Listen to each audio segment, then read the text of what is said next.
a good day for singing a song, and it's a good day for moving along. Yes, it's a good day.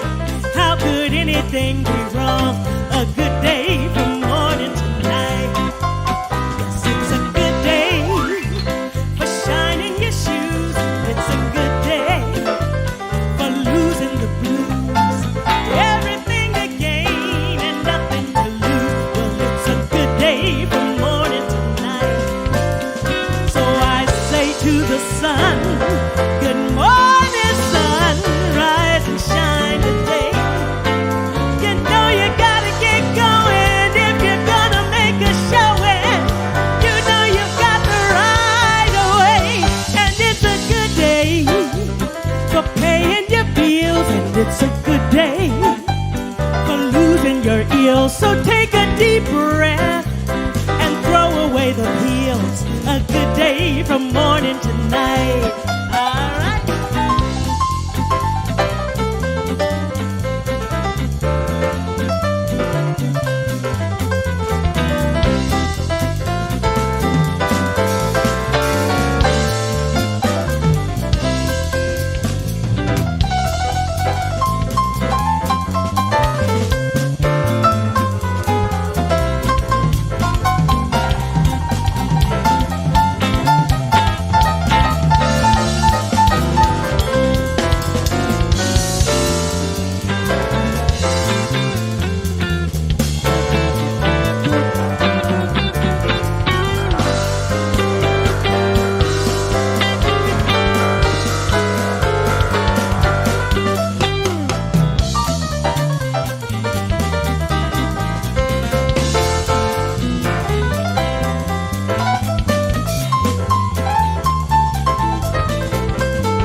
Good day, good day, good day, good day, good day, good day. Well, it's a good day for singing a song. It's a good day for moving along. Yes, it's a good day. How could anything be wrong? A good day from morning to night. So I say to the sun, good morning, sun, rise and shine today. You know you gotta get going if you're gonna make it showing. You know you got the right away, and it's a good day for paying your bills, and it's a good day for losing your ills. So take a deep breath and throw away the pills. A good day from morning to night. Said it's a good day from morning to night. Said it's a good day from morning to night. Wow, what an affirmation for us. A beautiful song. That was the wonderful and talented Cheryl Renee, plus our Mile High Band. They did an amazing job, and they affirmed us right into our service today because it is a good day. We claim it, we accept it, we affirm it, and all those words that they just sang and played, we say yes to them. So welcome. We say yes to you too for tuning in today. We're so glad that you're here with us at Mile High Church. We are a beloved community who teaches spiritual principles and practical spirituality for our daily living. We are delighted to have you with us, delighted to invite you to just take a moment to just settle in right now and get really present, because the gifts that are this wonderful community are many. They are the gifts of music and prayer and a message that uplifts. So please join us fully and completely right now. Take a deep breath as we step into this time together. And we love to remind ourselves of our vision and mission as a community, and invite you to join us in that vision and mission by reading along, or if you are so bold and it fits wherever you are, to speak it aloud with us. Let's do that now. Let's start with our vision. Oneness revealed, a world of love, peace, and abundance for all. And our mission to serve as a spiritual beacon for personal empowerment and global enlightenment. What a joy it is to remind ourselves of who we are, what we're here to be together. And so we step into this wonderful service now by going deep into our prayer time. We're going to sing our special song we sing most weeks. We're going to experience a beautiful prayer from Dr. Barry Ebert. Let's pray together now.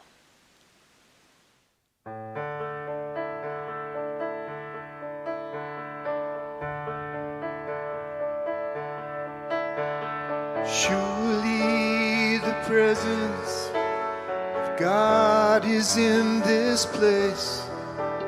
I can feel the mighty power and the grace. I can hear the brush of angel wings. I see glory on each face. Surely the presence of God is in this place.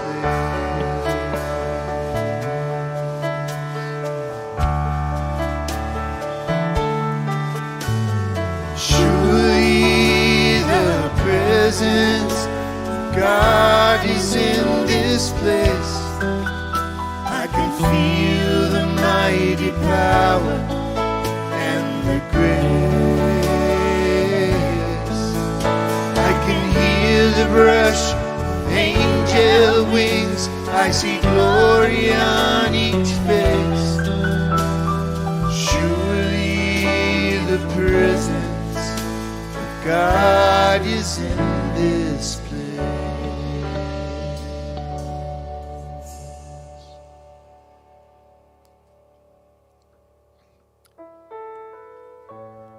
And in this sacred moment, we open our hearts to the absolute truth that wherever we are,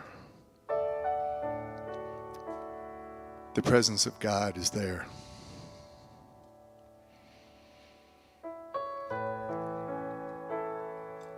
I know that there is a divine wisdom and intelligence that is alive everywhere, a love that permeates all spaces and that is alive in all hearts.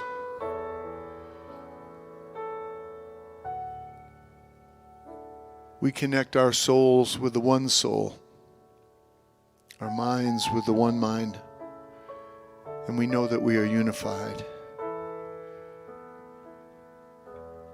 We send our prayers this morning to all those who are struggling, medical conditions, physical conditions. We surround them with love. Know that indeed the presence of the living Spirit is alive in each cell of their body this day. We send our love to people all over this world. No matter how they might pray or worship, we know that we all seek the same thing, a closer connection with the living Spirit. We send our prayers to leaders this day, leaders at all levels, in our states, in our country, leaders all over the world. May their hearts be guided by compassion. May we see that we are all one. And I bless our beautiful Mile High community this day. All the hearts and hands that are out there. We will be together soon, and I give thanks for this opportunity for us to be together in this way. There is no space between our souls. And I bless Dr. Michelle and her message this morning. What a blessing it is to be together. I give thanks for this time when we grow deeper.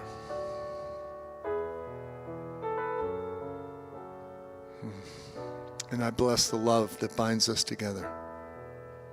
And so it is.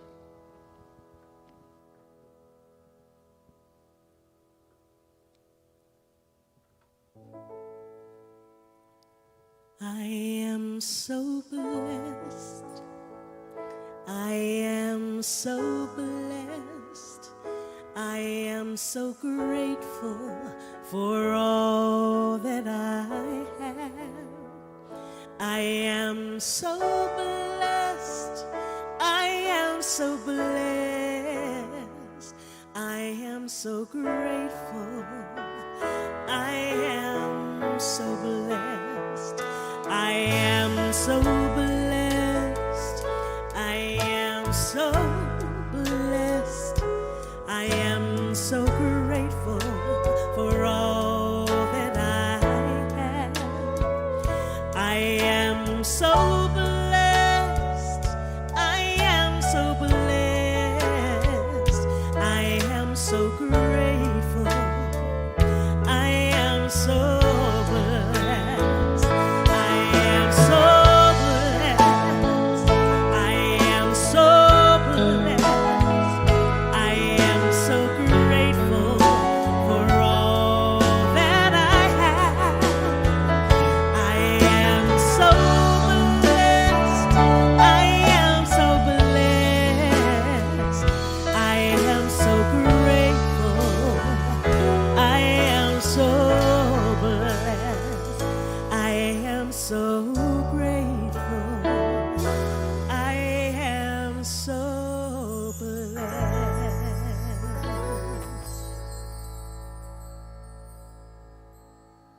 Good morning, Mile High Church, and so wonderful to be together in virtual community today. We want to just take a moment to thank you for all that you continue to do to financially support this incredible spiritual community, and remind you that today at noon is our church annual meeting. It's a time to talk about our finances in this past year, what we've been up to, what we're going to be doing in the future. We're honoring board members that are stepping off of our board and selecting new ones. So that's at noon today. It's a great opportunity to learn more and participate in the life of Mile High Church. We have lots of favorite guests that we have here at Mile High Church, and one of them is Tama Kieves, great speaker, author, and coach. She was with us not that long ago, and Dr. Michelle recently had a conversation with her, and we'd love to share it with you today. Hi, everybody. I am so thrilled to be bringing you another amazing speaker, teacher, and best-selling author. I am talking about the amazing Tama Kieves. Welcome, Tama. Oh, I'm so honored to be here with you, Michelle. Thank you. We want to know what advice, what input, what would you tell us about the best way we can all continue to thrive during this certainly uncertain time? The main thing I'd want people to know is that we were born for these times. We were born for these times. I know that there can be a lot of, pain and uncertainty and fear and, oh my God, my husband is home, my kid is home. I can't tell the difference between my kid and my husband's acting like a kid. There's so many. I'm locked up in a room with these people now. I'm locked up in a room with my head, or challenges of, will I work again? Do I want to work again?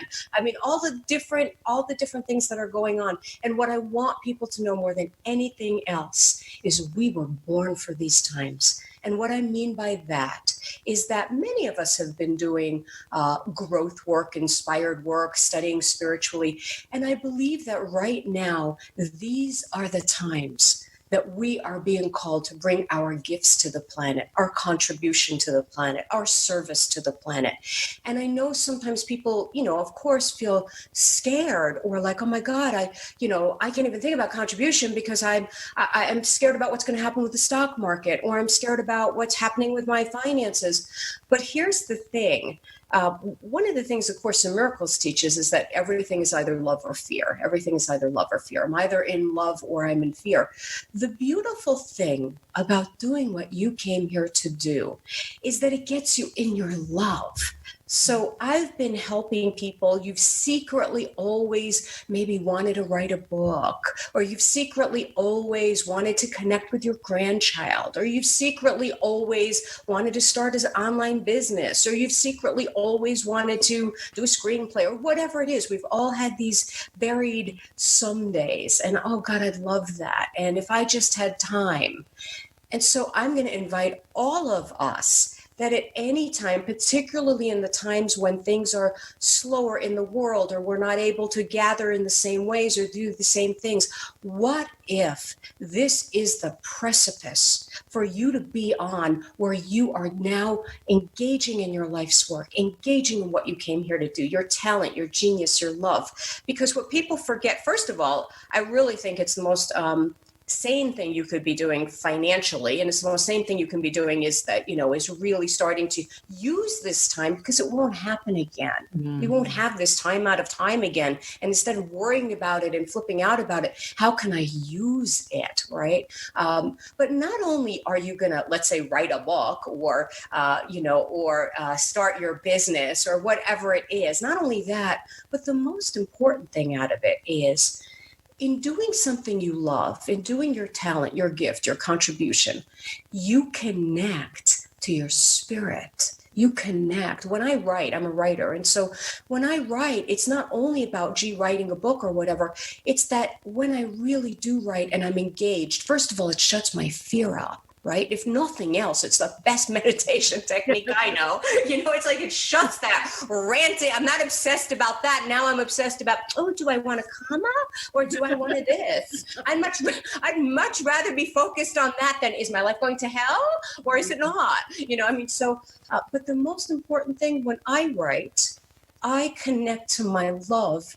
And when I connect to my love, I feel my strength again. And I feel my spirit again. And I'm connected again. Because any creative act, any act of service, any act of love is when spirit's coming through us. And when spirit's coming through us, we feel that energy, and everything else calms down. I'm so much calmer when I've done something I love than when I haven't. So that would be my main thing right off the bat would be, do something you really love. Well, what are some of the practices that you do use to help yourself get that clarity? Because I feel like sometimes people's fear and upset and distraction is an excuse that they can't quite get below to begin to discover, well, what would it be if I let myself know what it was? So do you have any particular practices or tips on how to really That's a beautiful question. That's a beautiful question.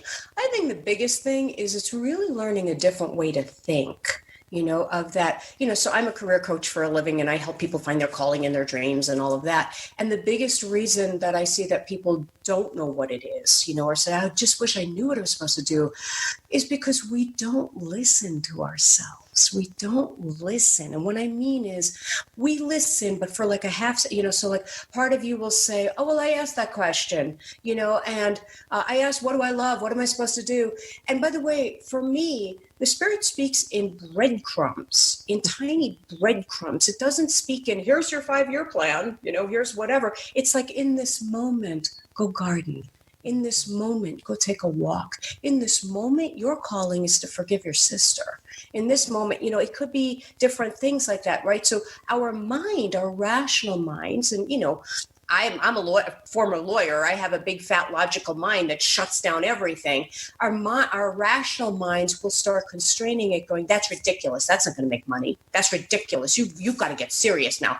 How is planting a garden going to help you? Your finances are in the toilet. It's like, and so it is to your question, it is this, I of course think journaling is great, meditation is great for some people. I have different journaling techniques I teach in my books and classes of, I'm happy to share any, but again, I think that the main thing is listening to yourself and not immediately pouncing on it. So like if I ask you, what would you love to do right now? What would you really love to do? If you could do anything, what would you love to do? No judgment. And by the way, for some of you, that might be take a nap. For some of you, that might be, I'm tired and I need to listen to that and not judge it. But I think the biggest thing for me, and especially on a spiritual path, is the courage to begin again. To begin again and to say, I can allow myself to dream again, instead of, well, that's ridiculous. You're too old. You never follow through. It's too late, blah, blah, blah. It's like, I want you to listen to the original instinct, the spiritual instinct, the love. Like, what do you really want? If you could do anything, that's your spirit's voice speaking to you. And we follow that breadcrumb, and we follow the next breadcrumb. So don't be looking for a plan. Look for just a nudge or a moment or a whisper. That's beautiful. Thank you so much. And that really speaks to me, because I will tell you that I have been following some breadcrumbs recently that started maybe 2 years ago, and have found myself right now in the middle of a project where I'm looking back between impulses I had, dreams I had, thoughts I had, memories I had, and all of a sudden an idea has emerged. So I totally agree with everything you just said. Woohoo! Because we're on the same page, baby. Right. Thank you so much for taking this time with us, Tama. We really appreciate it so very much. I'm so honored. And by the way, if anybody wants like a free guide on that tip, just go to tamakieves.com. Just go to tamakieves.com, and there's some journaling techniques too. So thanks. Awesome. Thank you. Thank you.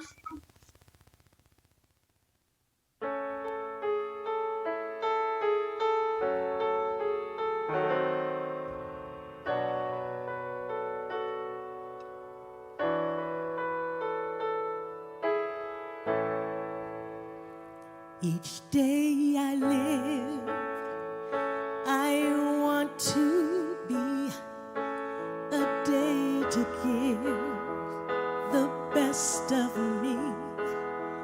I'm only one, but not alone. My finest day is yet unknown. I broke my heart, fought every gain to taste the sweet. I face the pain. I rise and fall, but through it all, this much remains. I want one moment in time when I'm more than I thought I could be, when all of my dreams are a heartbeat away, and the answers are all up to me. Give me one moment in time when I'm racing with destiny. Then in that one moment of time, I will feel eternity.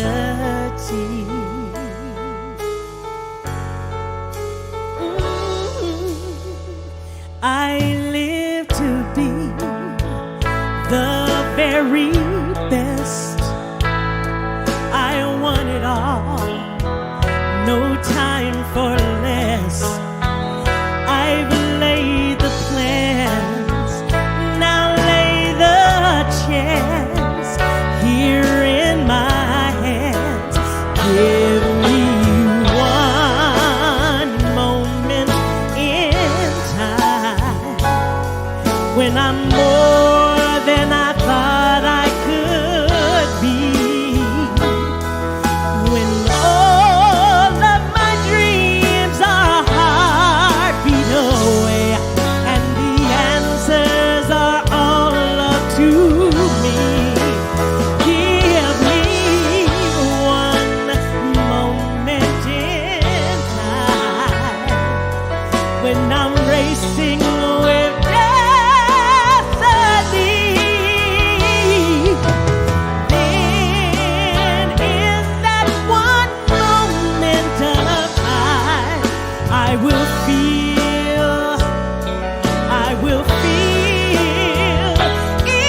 eternity.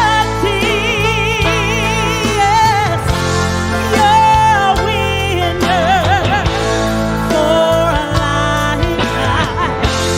If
Wow, that was wonderful. Thank you so much, Cheryl Renee.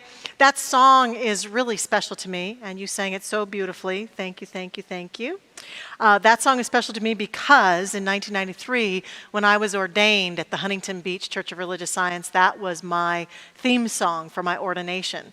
And so whenever I hear that song, it kind of takes me back to that moment, that very special moment. And I felt that way as a budding new minister. I wanted one moment in time to give to the world. And so I'm so grateful for all these years of serving in ministry and feeling so many beautiful moments of sharing in community, sharing in life, sharing in this teaching. And so very grateful that she sang that song. And it's a beautiful song for our theme today. We are in the second week of a two-part series. We've been talking about amplifying personal power. And to me, that song really represents a moment of personal power. One moment in time where I can be all that I want to be, that sort of energy. And so it fits in perfectly. And last week, we talked about an aspect of personal power, trust. We talked about amplified trust and called ourselves into living a more trusting life, being willing to be more trusting of life, of God, and of ourselves, and the power of being a trusting being and setting aside and letting go of the past that we've had around trust.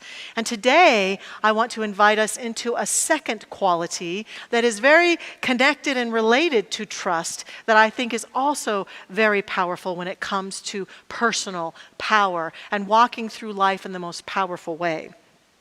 That is accountability. Amplified accountability today is what we're taking a look at. And so in this exploration of accountability, I feel like it's such an important topic because I see and hear a lot of us having a lot of trust problems with people in leadership positions in our world today. We're having trust issues, I think, with politicians and with celebrity and even sports figures and all sorts of authorities around our world. And a huge degree of that problem or that disconnect that we're having with people who are in authority, who are leading, is that we see and think that there's likely lack of accountability on the part of world leaders. And that is troubling to many human beings. It's troubling to me whenever I see any human being unwilling to be accountable. And sometimes our perception of a lack of accountability is totally made up. We've heard some fact or we've read some story or someone told us that so-and-so, such and such. And so we may have a made-up sense of a lack of accountability. Other times it's personal experience. Other times we've been personally let down by a person's policies or a way that they haven't really stood up and told the truth and that sort of thing. And so accountability is a huge issue. And I think that we humans crave accountability because accountability is connected to integrity. And integrity is really important for us. And so a lot of times we will look around at our world and we'll project out into the world our concerns about the lack of accountability in the world. And at the same time, we do that, and it's important. A huge part of what I want to focus on today is the healing of those perceptions, and the healing of that energy often can help us very powerfully when we are willing to look at, and this is going to be the hard part, our accountability. How accountable am I being in my life, in my world? Am I being my word? Am I doing what I said I would do? Am I being who I said I would be? Am I telling my truth? Not only the truth about what happened and what I said and what occurred, but my truth. See, all of these behaviors or temptations to not do those things get us in a place where we're out of accountability. We're out of integrity. We're disconnected. And it seems to be a very prevalent challenge and problem in our world today. And I want to address it and invite us to take a look at this issue and realize that we want to be, and that it serves us to be, in accountability. That if we want to live a powerful life and to have our dreams come true and to walk forward through the conditions of our life most powerfully, being personally accountable and responsible is an absolute must. We must be willing to do this. So there's some sort of a challenge with that in the world today. And in looking at it, I can see many of the reasons why. This conversation, this exploration really went to a deeper place for me a few years ago when I was living in Arizona and serving in my ministry there. And I met for lunch with a colleague minister named Reverend Kathleen Sibley, who is a wonderful minister in Prescott, Arizona. She's so wise, she's clever, she's funny. And we were sharing and talking about our ministries and what we were up to. And she told me that she had just completed a talk that she had entitled, "These Are Not My Pants." And I said, what is that about? And so she shared with me that she was a legal assistant as she was going through ministerial training. And that in the legal world, that when someone is caught by the police with something on their being, something in their pocket, drugs or even weapons or something they're not supposed to have, that a common defense that that person will say almost immediately, "These are not my pants." And so she shared with me that the last case that she had witnessed was beloved star Lindsay Lohan, who has struggled with addiction over the years and was caught, I believe, with cocaine in her pocket. And that was her defense. She told the police officers as they were arresting her, "But these aren't even my own pants." And I thought about that. I thought, oh, that's just kind of ridiculous. Never in my whole life have I gotten up one morning and put on someone else's pants. Just for fun, and walked out into the world and then found something in the pot. I haven't done that. Maybe you have, but I never had.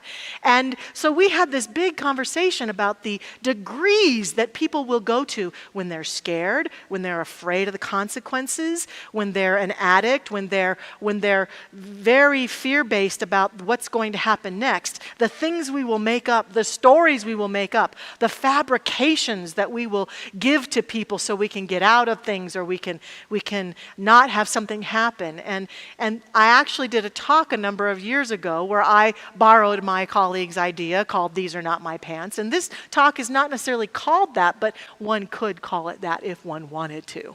Because this is what we're talking about, this propensity to push away things from us and not be fully present and responsible to our word, to our actions, to the conditions in our life, and allow ourselves to be fully present and bring the fullness of who we are to bear upon the situation. To push it away is disempowering. To be fully in it is empowering. It may not always go well. It may not always bring us exactly what we want it to bring. But I would assert today that by being willing to always be in integrity and always be in our honesty and always be in our truth, that we are the most empowered and we walk through the consequences we might face with a sense of empowerment. Whereas if we are lying or disconnecting or pushing away the consequences in some way, trying to pretend we're something we're not, or that we didn't say what we said, or do what we said we did, or whatever it might be, that we are disempowered, and that does not serve us. In looking at how this may have gotten to be, I can clearly see this in the form of a lot of the systems that are in our society, in our world. I was remembering that years ago when my son was a little guy, actually from the time he was born until he was probably 10 or 11, practically every Friday of our life, my son Jesse and I would go to a mommy's group. And the mommy's group was a great group of probably 7 or 8 mothers. We would get together at each other's homes and we'd let our kids play and get to know each other. And we mothers would sit around and talk about our lives and share about parenting while we dealt with our children and supported our children and having wonderful times together. And many times we found ourselves discussing discipline, how to discipline our kids, how to help our kids know right from wrong, how to help our kids walk through their lives in this powerful way that I'm talking about. And many of us could recount that in growing up, we had parents who didn't always know the skill of how to help children be empowered even in their mistakes, how to be empowered even when they do, quote, wrong or have something go wrong. And what happens a lot of times for us and in parenting is that it's just more easy and more efficient to do power parenting, power play parenting. Just do what I say. Just do what I say and do it right now. I don't want to hear it, and punishment and all that sort of thing that happened. And we talked as mothers about how we realized that when that kind of parenting came our way, it didn't teach us right from wrong. It taught us how to be afraid of authority, how to be afraid of consequences, how to be afraid of not being accepted, how to be afraid of disapproval, how to be afraid of power and control, rather than to teach our children right from wrong, and that they are strong enough and powerful enough to bear the consequences of any mistake that they made, and that we would stand with them and support them and have boundaries and loving corrections towards them. Oh, it takes so much more time and effort and discipline as a parent, but we would talk about it all the time. And that's a key distinction, I think. I wanted my son to grow up and not be afraid of his parents, because then he would just go out in the world and be afraid of authority, be afraid to make a mistake. I wanted him to learn that he could make mistakes and have dysfunctional moments and still be loved, but still be lovingly corrected. And I think that's at the bottom of a lot of the fear that many of us have about being accountable, about speaking our truth. Well, I might upset somebody. I might make somebody mad. I might mess the apple cart up. In his book, The Shadow Effect, Dr. Deepak Chopra says to us, if children were taught to become aware of their shadow, sharing even dark feelings, forgiving themselves for not being good all the time, learning how to release shadow impulses through healthy outlets, then there would be much less damage to society and the ecosystem. I believe that that's true. And I'm so grateful for Dr. Barry and his wonderful work of bringing us love and logic for parents and families here at Mile High Church, so that we can learn and be a part of shifting the ecosystem. And we adults, those of us who've grown beyond the years of our parents parenting us, or even if your parent is still trying to parent you right now, we ourselves have an opportunity to learn how to be strong and powerful and empowered in being accountable for ourselves. Not being accountable can become a habit, and it can feel safe to us. Yet in this habit, we abandon our highest self for safety. In this habit, we abandon integrity for safety. In this habit, we really then say to ourselves and to our life and to that law that is always working for us, I don't want to have integrity, I want to have falsities around me. And so I build a life sometimes, or I build a relationship that's based on constant falsities. And then I wonder why it doesn't work, or why it's crumbling, or why I don't feel connected, or why I can't let the love in or feel the love. Because when we are accountable, and what I'm learning in my personal life with the friends and family and people that I get to hang out with, is that I will always in my heart give someone power and credit for being accountable with me, even if they have to tell me something I don't want to hear. And we're going to talk about that a little bit more. Because the negative energy of constantly being not accountable can lead us into a lot of blame and shame, which then sets us up to constantly walk forward and believe ourselves to be a victim. To be a victim of circumstances, to be a victim of the world, to be a victim of some authority, to be a victim of someone in our lives, to be a victim. And yes, every one of us have had moments. I talked last week about people who've betrayed us, hurt us, harmed us. I understand that we've experienced moments where we have possibly had things taken away from us and been victimized. I understand that. That is a part of life at times. And every person that I've ever encountered who's been victimized understands that in order to transcend it and to move beyond it, they can't stay stuck in victimhood the rest of their lives. They may have some time of grieving and having to deal with that sense of betrayal, that sense of feeling victimized, but the empowering place happens when we start to become responsible and accountable. We choose it for our lives so that we don't stay stuck. There's an author that I encountered recently, a young man named Brandon Stanton. He's an American author, photographer, and blogger. He's the author of Humans of New York, a photo blog and book. He is one of Time's 30 under 30 people changing the world. And here's what Brandon says to us that really spoke to me. Just because you're an adult doesn't mean you're grown up. Growing up means being patient, holding your temper, cutting out the self-pity, and quitting with the righteous indignation. Why do so many people love righteous indignation? Because if you can prove you're a victim, all rules are off. You don't have to be accountable for anything. You can lash out at people. You don't have to be accountable for anything. And that's that place that we can sometimes fall into, a feeling of victimhood. And right now, the time is ripe with everything going on in our world for us to fall into that habitual pattern of thinking ourselves to be victim.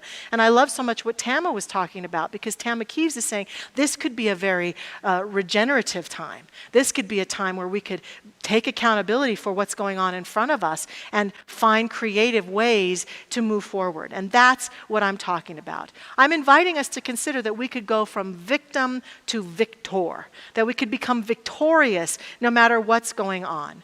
Because a victim gets stuck and feels, why me all the time? Why is this happening to me? It's not fair. I'm pushing it away. It's not fair. And I understand that sometimes we think that if we just knew why something was happening, we could get beyond it. We could understand it. We could be more accountable if we just knew why they hurt us that way. But the truth is, in most instances, I don't really think that's true. In my life, I've discovered that knowing why sometimes helps so that I don't repeat the pattern, which has its merits. But a lot of times, knowing why doesn't help me get more accountable. Doesn't necessarily even help me to become responsible. There's somewhere in that dance where to go from being a victim to victor, I have to take responsibility and say, no matter what has happened to me, or why it's happened to me, whether it's karma or whether it's my consciousness or whether I said something in the past that is an affirmation of this negative condition, no matter what any of that has, because we certainly have plenty of theories in our teaching about why things get to be the way they are. And I enjoy those. But the reality is, no matter why it's happened, at some point, each one of us has to stop and say, you know what? Doesn't matter why it happened. It's here. If this condition, situation, relationship, experience is here, it's mine to do something with, and I have a choice. I have a choice to move forward in my life, take full accountability, which I mean is it's here for me, and I'm going to step forward, and I'm going to do something with this. Dr. Patty teaches a wonderful class here called Metapsychiatry, and I took it many years ago. And I don't honestly remember every single principle of metapsychiatry, but the one I do remember is that they say in that teaching that why is a futile question. That a more productive question is really about what is the meaning of this for me? So when I'm in a victim place, when I'm in a place where I want to push the conditions away, or I'm tempted not to speak my truth, tell my truth, be my truth, do the right thing, and I'm in this place of, why did this even happen to me? I can't believe it. I often will say, okay, I will shift the situation by asking myself, what is the meaning of this for me? What is the meaning for this, of this? And as I do that, something awakens in me, and that seems to be a very powerful step for me just to get accountable, just to claim and own what's so. And then I can start to move forward. And when I start to move forward with accountability, I call this, I put my whole self in. If you come to Mile High Church at all, you might have seen that my wonderful husband Ken and I occasionally on Sunday mornings will do the hokey pokey with some wonderful ladies in our church out there in the lobby. And we dance that hokey pokey, not just to be silly. For me, that hokey pokey means I put my whole self in. I put my integrity self in, my whole self into my life. It's an affirmation for me that is what I do. And I'm inviting us to put our whole self in and be completely accountable for the conditions and situations of our lives. Because in the willingness to do that, in that integrity can come openings of doors. See, the thing that we don't realize about accountability is that it opens doors of possibility. It opens doors of new ideas. It attracts those little crumbs that Tama was talking about into our lives. It wakes us up and allows us to move forward and bring our whole self to bear in whatever condition, situation we're finding ourselves, which sets us up to then be regenerative of greater good in in our daily life. Whereas pushing it away, not being accountable, not wanting to take responsibility, blaming everything and everybody else allows me to stay distant and disconnected and not as empowered as I walk through the challenges and possibilities of my life. So how do I put my whole self in? How do I be accountable? I have 3 steps here as we complete this message today that I invite us to consider. The first one is accountable. Just be it. Make a decision. Make a choice to be accountable. Make a choice to say yes. I recognize that in my life, as I have relationships, that if I am truly the loving presence that I say I am and that I say I want to be, when someone I love says to me that they've been hurt by something I've done or said, when someone is unhappy at the choice that I have made, when someone wants to have an honest conversation, that being accountable means that I'm totally present and willing to hear the conversation. Versus those things that have to do with victimhood, righteous indignation, defensiveness. I didn't say that. I did not choose that. I did not go that way. We will argue and argue and argue with each other in great conflict about who said what and who did what and not get anywhere. Accountability shifts the conversation. I honestly may not remember saying that, and I can say that to that person, but tell me, what effect did that have on you? Tell me how you're feeling, because I'm here for you. Any relationship that's going to withstand the test of time, that is going to withstand and stand for love, has to have accountability like that in its expression. We have to be willing to say, gosh, I didn't know that I hurt you or offended you or made a choice that didn't work, but I will stand with you.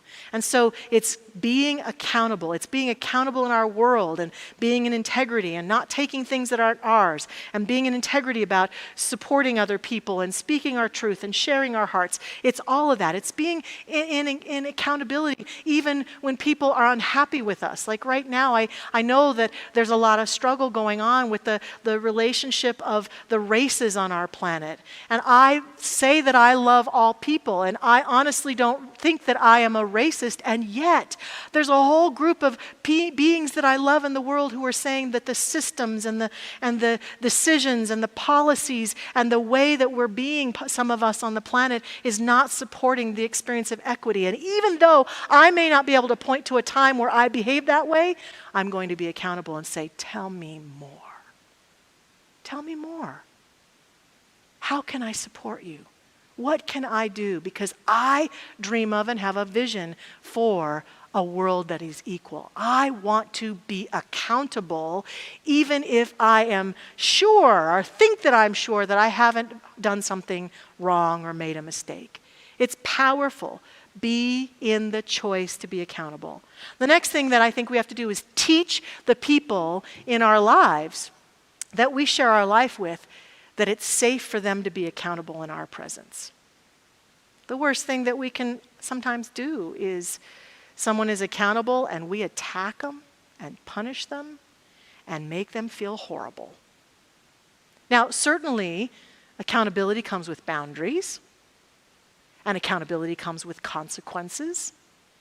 But I learned in parenting, just like those mommies and I talked about, that I could certainly give my son consequences for his choices and do so with love, and do so in partnership, that I could hold him accountable for his decisions.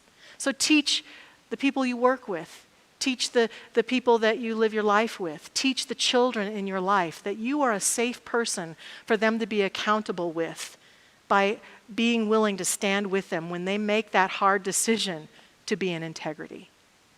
Love them through those consequences. And lastly, and this might be the hardest one, express compassion for people, all people, when they can't be accountable. Express compassion. Have compassion for people who we know stumble, people who we know have a hard time telling the truth. Think about the times that you or I have had a hard time being accountable in our world. I would bet that we were buying into fear. We were fearing the consequence. We were fearing what might happen. We were fearing disapproval. We were fearing whatever we were making up about it. And understand that when someone is not willing to be accountable for their actions or their words or their choices, fear is running them. Have compassion for those fear-based people. And understand with me that through accountability we walk forward in power to create the life we wish to create. There's an energy and a vibration and a consciousness that goes with it. I close today with powerful words from the great teacher, author, speaker, Les Brown, who says, accept responsibility for your life. Know that it is you who will get you where you want to go, no one else. This week, let's be accountable. Let's stand forward. Claim it, own it, be it. Let's pray together. As we step into this time of prayerful consciousness, we joyously acknowledge the infinite wisdom of the presence, that wholeness that abounds and abides within all creation, and recognize that it is right here, right now, where we are, as we are. It is the core essence of us. And at every moment of our life, we have opportunity to continue to resonate with that wholeness, resonate with that light, resonate with that truth and integrity of our beingness. And every time we make that choice to do this, every time we say yes to that in little and big ways, we continue the forward momentum of our life. We make ourselves available for greater and greater good. And therefore, I declare that accountability and integrity go with us now in this week and in every interaction and every conversation and every choice that we make. That each one of us benefits from this deepened exploration of being accountable, of putting our whole self in to our relationships, to our life, to our finances, to our careers, to our choices every day. And as we do this, we begin to see immediately the beautiful rewards of greater energy, greater life, and certainly a sense of empowerment that is true spiritual power. I give thanks for this truth in our lives right here and right now. And I release this word into the action of that law that makes it so. I let it be, I let it go, and so it is. Give me one moment in time when I'm more than I thought I could be. When all of my dreams are a heartbeat away, and the answers are all up to me. Give me one moment in time when I'm racing with destiny.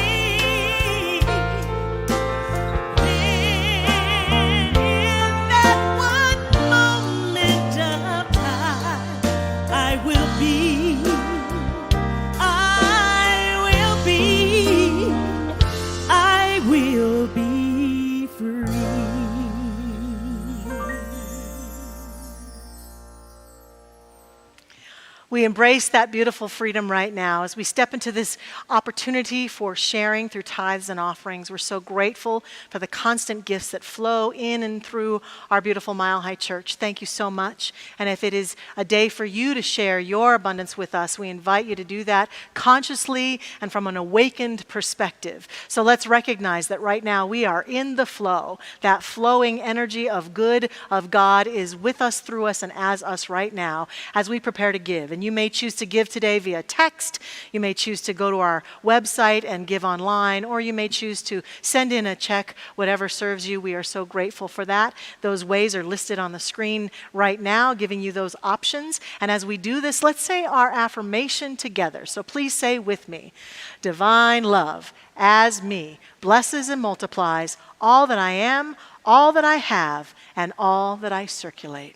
And so it is.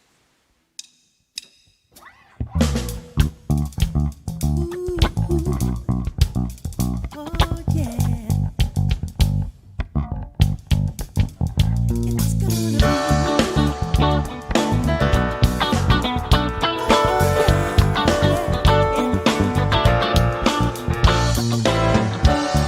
When I wake up in the morning, love, and the sunlight hurts my eyes.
Michelle, Renee, everybody. It's great watching you from home, but to get to be 10 feet away from you is pretty special, too. You can feel the energy. We're so grateful today to have Dave DeMichaelis here on guitar with us. Thank you for being with us, Dave.